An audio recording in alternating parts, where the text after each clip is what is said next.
19 eye-opening lies about the hidden costs of EV ownership. These media guys are just lazy, if they're real at all, and this is the best example of it I have seen in ages. I'm Brian. Welcome to Futuraza. So I got my good buddy Mark here from the Tesla Life show. I just finished watching it just a couple hours ago. You guys were in good form this week. Appreciate your show. Appreciate all you do over there. Yeah, so this article, I don't know if you've seen it, Mark, because you have sent it to me, but this is a real gem of a turd that we found. 19 eye-opening facts about the hidden costs of electric vehicles. And I thought maybe maybe I won't read it until the show, so it'll come as a surprise, but I had to because I do research and all that. I know not being lazy is work. Electric vehicles are the environmentally conscious choice as the world moves towards sustainable energy solutions. Boy, just packing in the keywords. While most people take advantage of the benefits, including reduced fuel costs and low emission levels, who puts that on their list of top reasons? Low emission levels. That would Somebody. Be, there are people sure, that certainly are looking for lower emission levels. Absolutely. Is it at the top of the list? Typically not. Typically not. Early adopters, yes. Anyway, let's just get into this slideshow because we're going to have to wipe twice. Okay. Higher upfront purchase price. We've heard this. True or false? This is certainly something that is true in the beginning and it's starting to phase out. But right now, yes, it's a little bit higher of a purchase price. I would agree. Well, what do you imagine the average new car price is in the U.S.? I think it's about, is it about 49,000? You are on fire today. 48,424, down from 49,992 in December of 22. It's still 48,000 is the average price. Can you buy any EV for less than 48,424? Even forgetting the incentives, maybe you don't qualify, you make too much or too little. Is it possible? It can be done, but will it be a comparable vehicle is question mark. Let's find out. So let's look at this article that shows Nissan Leaf. Okay, maybe not the best example, but it's 30,000. It is way less than average. And if you do a lease, you get the incentive. It is half the average. It does have a paltry range of 150 to 212 miles. But that's a real car. It is. And it's a solid car too. It is. Mini Cooper SE hardtop, 32,000 new with a range of no. Hey, I was on an EV forum the other day and someone said, why don't they make more cars with like 80 to 100 miles of range? That's what I want. And people said they do. You won't buy them.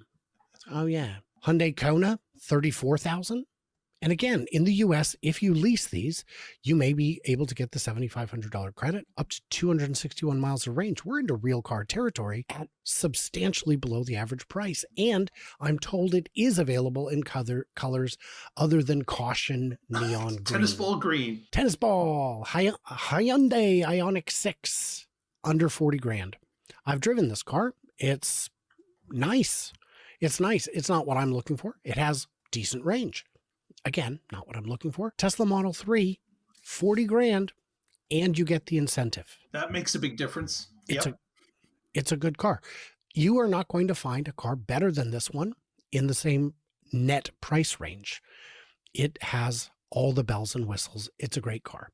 So let's get past that, shall we? That rumor is dispelled. Higher upfront price. It is an old rumor. It is out of date. That was true for a time. It isn't any longer. And here we are, our first ad. I have ad block. Oh, let me share it. I have ad block running, so you do not get to see this non-ad because ads are fun. Number three. Ah, yes. Number three. The cost of replacing batteries. Well, you know how much they cost? Between $3,000 and $20,000. Bit of a swing there. It's a swing. I'd like to know where you found a $3,000 battery. $20,000 on some cars, I could see that. Not many. It's more in the 10-ish range, and there are shops that will get you reconditioned batteries that are certified to install them. Do you know an EV battery lasts between 8 and 15 years? No, I don't. No, I also did not know that because that's not true. That is not true. That is how long the warranty is 8 to, I think I've seen up to 12 years. 8 to 12 years is the warranty. So and I think my warranty is 10 year.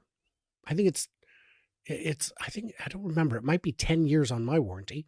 So if it dies in 8, you get a new battery. Ridiculous.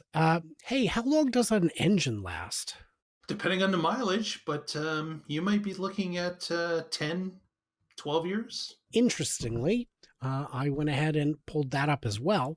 What is the average lifespan of a car's engine? And it says, well, it's really more about miles, like you said, but it would be, it says here, I want to say 250 to 200,000. Where the heck does it say it? I lost it. There it is. 10 years or 200,000 miles if properly maintained.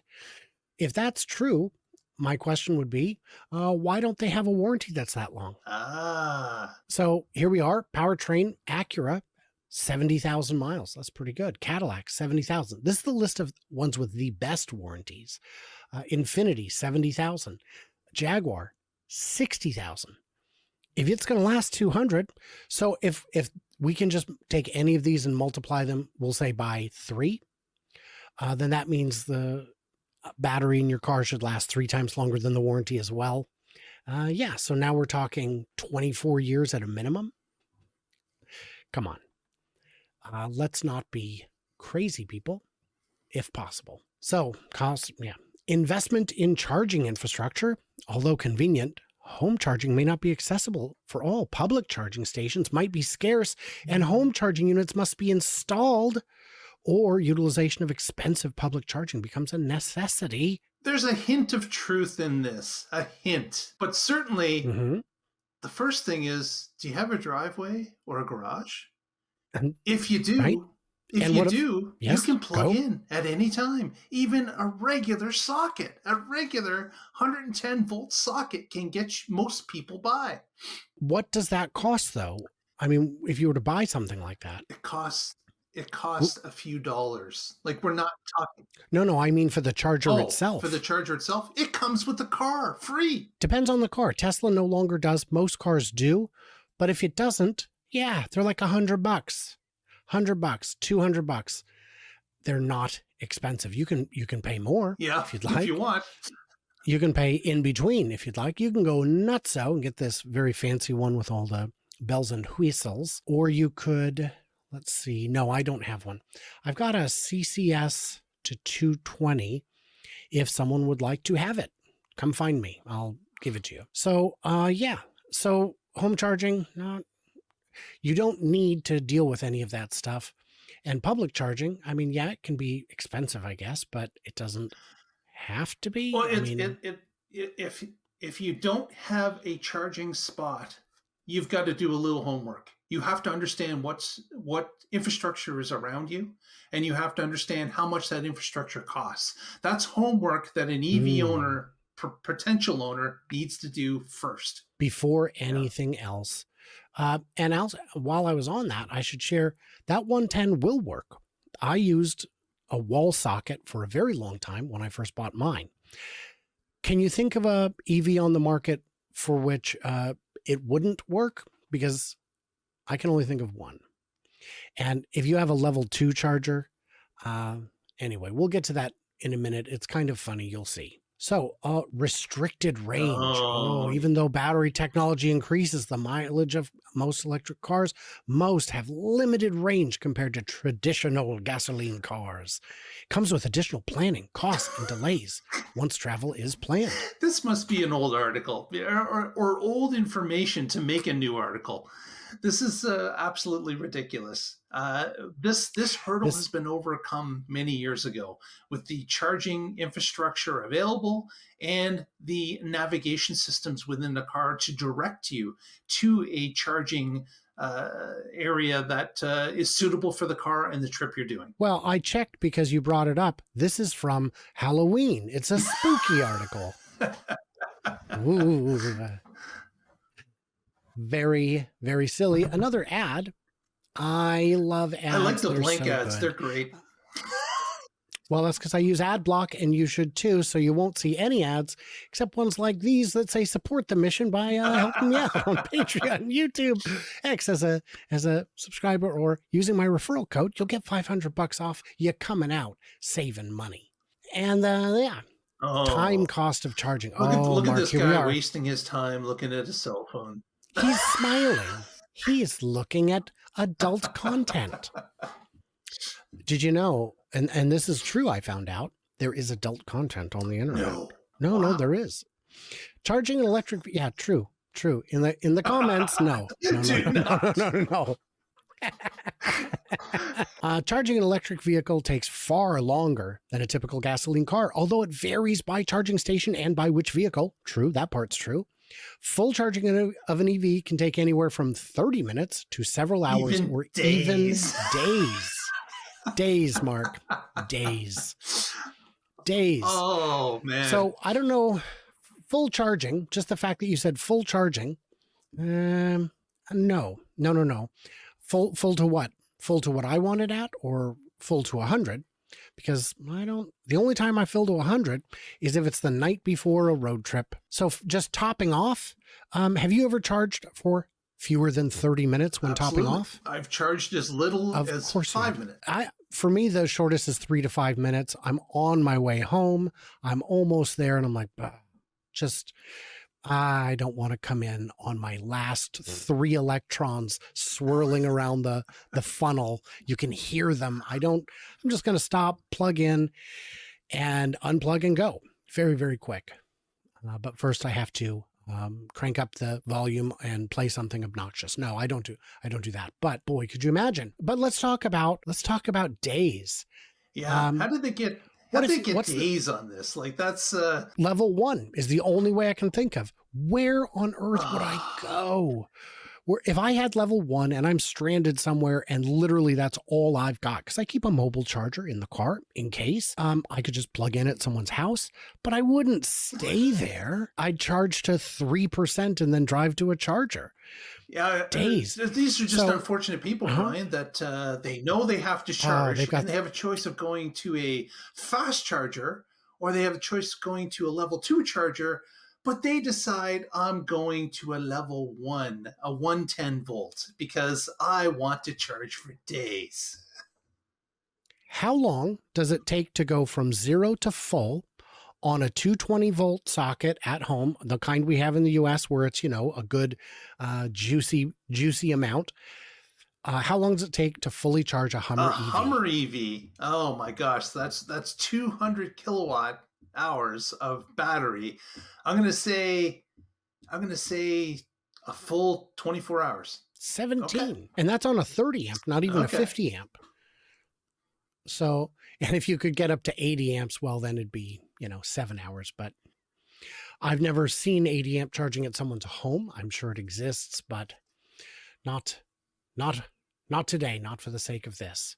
And that's one of the biggest battery packs on the market. So if you've got one that's 75 larger, or 65, you're talking, it's done in 4 hours. Yeah. Even on level 1, with just a 110, 115 is what I had. Unless I drove all the way to Portland and back, I was fully charged overnight. Okay. Potential for higher electricity charges. Yeah, you can have higher electricity bills. Well, yes, but not as high as your gas bill was, especially if you charge at home regularly. As more people use EVs, the increased demand could cause power companies to raise prices. Oh my gosh. Have we found that to be true in places with high adoption? No, we have not. We have not. What we have found is lower rates if you just pretty please do it at night instead. So this is clearly written by someone who does not own an EV. Or is looking to push opinions the wrong way based on false information. Well, in my title for this video, I referred to them as a clickbaiteer, which I assured viewers is a real word and not one I definitely made up on the spot. Depreciation rates, Mark. Oh, depreciation. Rates, yes. They depreciate at a faster rate than gas cars, mainly due to rapid technological evolution and improvements in battery life. All this translates into lower resale, which must be incorporated in the overall cost analysis. The battery life that takes days to fill up? That same battery life? So this relies on bad data. This is taking the MSRP of a car like a Tesla, which was a direct sale car, during the height of the supply crunch, and comparing it to the MSRP of cars that were gasoline during the supply crunch, and comparing those. The MSRP on that F-150, that Camry, that Accord, that Hyundai, those were not the price you paid. You paid more than that, or you don't get the car. The MSRP on the Tesla was the real price. Both prices have fallen substantially. The difference is, on that Hyundai, you lost it when you drove off the lot, and that money evaporated into thin air, or rather, the boss's yacht, the dealership's yacht. So that's how that works. Let's see if I've got anything crazy here. Another ad. Should I do another ad? Follow me on Patreon. Now this is environmental impacts from battery production. Yes. I don't know if you know this, but they use mining materials like lithium, cobalt, and nickel. Could you imagine if they made a battery without nickel and cobalt? What would you even call it? You would call it a Tesla. Well, most Teslas, at least in the US, still have the nickel, cobalt, the NMC batteries. But LFP is what you'd call it, because most of the EVs made in the world are in China and therefore have LFP batteries. So that already exists. And additionally, high energy intensive manufacturing contributes to carbon emissions, making the environmental benefits less straightforward. Well, did they talk about the alternative of gasoline, of how much those oil drilling rigs cost, and what the cost of the environment is when you start plugging into the ocean and leaking gasoline, petroleum into the ocean? It's just not mentioned. Yeah, but what about when wind and solar leak and spill? That's called a nice sunny day. Yeah, no, those did not make it. They didn't make the cut. But, this is a common myth that somehow EVs are worse for the environment. They are not. EVs start with a bigger carbon footprint, but it doesn't last. And how long doesn't it last? According to many, many studies, 1 to 2 years. 1 to 2 years. And the more you drive, the faster you recoup it.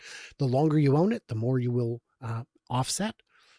It's pretty straightforward. This has been studied relentlessly, and the results have been uniform. They've been absolutely uniform. Any thoughts on that, or should I? I think it's pretty common knowledge now, except for this author didn't pick up on it. Yeah, well, this author's name is Zoey, and I hope I'm saying this right, Morrone. How fitting! How fitting! So I've not seen this name before. I don't know how to. If I pronounce it wrong, apologies. Maybe I could have said it wrong. Maybe it's Zoey Morrone. Anyway, insurance rates may be higher. Do you think that's possible? It's possible, because insurance rates are based on the driver, really, and their past records, and what car that they own and the cost of that car. So there's some possibilities. Yes, I looked into it, and I found a number of people who did studies where they found that it's difficult to determine comparable vehicles, because every vehicle is different slightly in terms of value, in terms of everything, in terms of the risk profile, but that they could be a little bit higher, but they are not necessarily so. And there are some places where it's just higher and some carriers where it's higher. Always shop around. Maintenance costs. Okay. I'm intrigued. I'm intrigued, because this is not a picture of a maintenance that I have ever performed. I have just completed my second semi-annual Tesla maintenance, and I taught my children how to pour a gallon of washer fluid because I use it. Do not pour motor oil into your washer fluid reservoir. That's a mistake. Oh. I've never heard of someone doing that. That sounds destructive. Although EVs are less maintenance intensive, hang on, this says maintenance costs. Oh, maybe I'm confused. Maybe I'm the idiot. Let's find out. Then their conventional counterparts, they still don't fix and replace themselves at times. Sometimes the special services or parts may have higher repair bills because of the batteries. Okay, so not maintenance is what you're saying. You're saying repairs. Yeah. So again, misleading title, trying to direct the reader in a certain direction. Well, if you think that's bad, wait until we get into the rest of it, because it goes off the rails. It stews. Oh, look, time for another ad break. We're at number 3. Disposal cost at the end of the life. Battery disposal. Battery disposal is a growing environmental concern because since most modern batteries are not recycled. And you should factor in that recycling cost that's going to hit you at the end of life for that vehicle. Right. I definitely, when I'm buying a new car, I always think, I know we've already talked about the resale value, but I need to think about the scrap metal too. My brother used to tinker on cars, and what he would do, one time he had to send a car to the junkyard. A guy said, just give it to me and I'll take it in for scrap weight. So Jim went around and took off like every other bolt on the car because I might need them. And the thing's barely holding together, but it's going to the crusher. It doesn't matter. These are parts I could use. Yeah. Okay, guys, this is getting a little long. We're going to be back tomorrow with part 2 because it just got long. Like, subscribe, do all that. Hit the bell so that tomorrow you'll be notified, or just come back at the same time. It'll be here. Everybody else, like, subscribe, do as you do. Head over to the Tesla Life Show, see what Mark's up to. And for the rest of you, I cannot wait to hear from you clever robots in the thrilling conclusion.